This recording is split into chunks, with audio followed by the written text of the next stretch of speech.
Hey ladies, it's your girl V Marie. I am not here today to do a tutorial on makeup or a tutorial on hair, but I am here to talk to you guys about what I do and what my hair regimen has been lately for the last few months as I've been pretty much, transitioning into the whole being natural thing. And I love it so far. I finally found a hair regimen that works for me. Um, like many of you, I have looked through, YouTube channels of women that have been natural so far and trying to learn different techniques and what to use in your hair and what's great for your hair and so forth and so on. Anyway, I just want to share with you what I've been doing really, and hopefully it'll help you guys because it's really been helping me, and I feel the need to want to share that with you guys right now.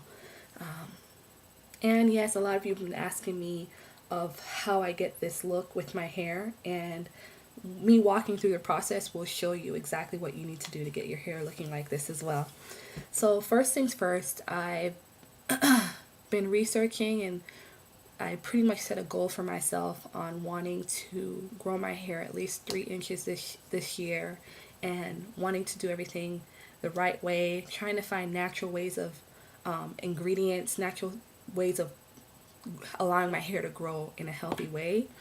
And I found this book. One of my friends was telling me about this book, and I found this book. It's called Grow It, and I think the author's name is Chikaro. Let me show you what it looks like. This is the book. Okay, it's how to grow Afro textured hair to its maximum length in the shortest amount of time. I don't know. She told me about it. I said, okay, I'll buy it. I'll read it, see if there's any information in there that would help me. And actually, you can go to like your local Barnes and Noble. It's not in the stores, so if you go to your Barnes and Noble, they'll order it for you and send it to your house. And it's about 18 bucks for the book. If it's too expensive for you, maybe the information that I share with you now will help you guys. Anyway, talking too much, so let me get started. First things first, the book is amazing. It's great. Kudos to her. Like, I give her much credit because I've learned so many different techniques and what to do with my hair.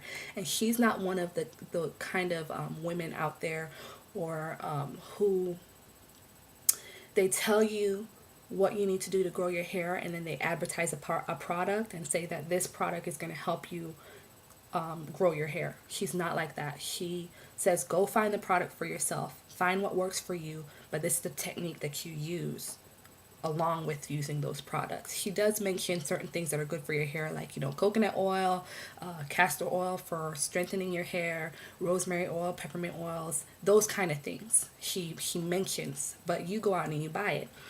Anyway, so the first things first that I do with my hair that she teaches you how to do is you want to go ahead and separate your hair using your hands. No big tooth comb, no fine tooth comb, no brushes, none of that. You use your hands, you separate it. It doesn't have to, you don't have to worry about it being, straight, anything. Section it into fours.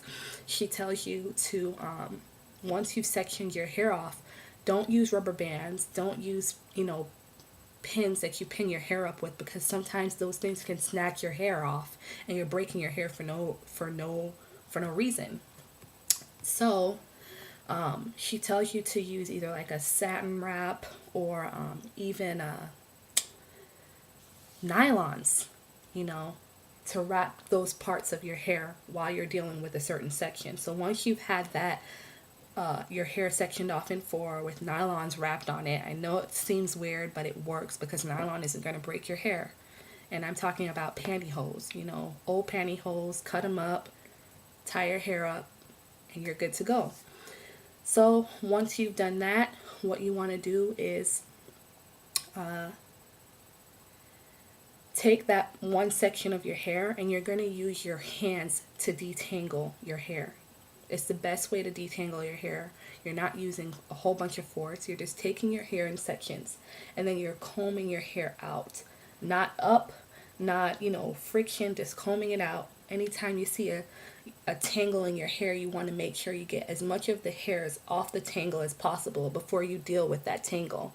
And one of the techniques that she tells you to do is you can kind of twist your hair like that to see if the tangle comes out that way in a tight way.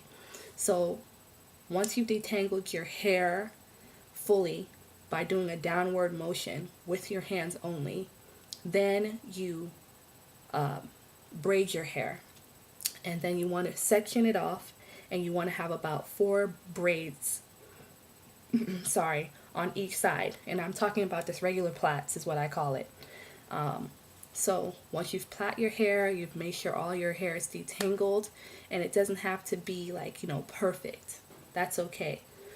Make sure that it's detangled to the best of your ability using your fingers. Then she tells you to get whatever shampoo that you use. She definitely mentioned certain ingredients that you should look for in a shampoo that would be good for your hair. And you want to get some water in a bowl, something that's going to hold it, and then you take whatever your shampoo is and you put about 2 cups of the top lid of the shampoo into your water to make it a little bit soapy. You want a soapy base water. You don't need all of that shampoo in your hair. So grab the shampoo, put it into the water, make it as a soapy base. Then you're going to go ahead with the braids that you have in your hair and kind of just pour that soapy texture into your hair, and you're washing your hair that way. Trust me, it makes your hair clean. You might not think it does, but it really does clean your hair. So you're just, motioning downward, making sure you hit your roots with the soapy base water and your ends all the way through all 8 braids of your hair. Once you've done that, then you want to wash your hair with the water. So I go under the sink now to do this because it's just easier for me to do it instead of going into the shower. So once I've done that, go underneath the sink and I just run the water through my hair, making sure the soapy water is all completely gone through the hair. And you're squeezing out all that soapiness out of the braids that you've made. Once you feel like all the soapiness is gone, if you think you need to recontinue that process, you can do that process twice. It depends on what products I use in my hair in terms of like the oils and stuff. You can see the dirt. If you have any, dirt in your hair, you can see it. So you can judge whether or not you want to do it twice. The next thing that she talks about, I'm going to try to be a little bit quick. This is probably going to go to 2 videos, so hopefully this is informative for you guys. The next thing you want to do that she mentions is doing a hair rinse. So stay tuned for part 2, and I'll let you know what that hair rinse process is. Bye.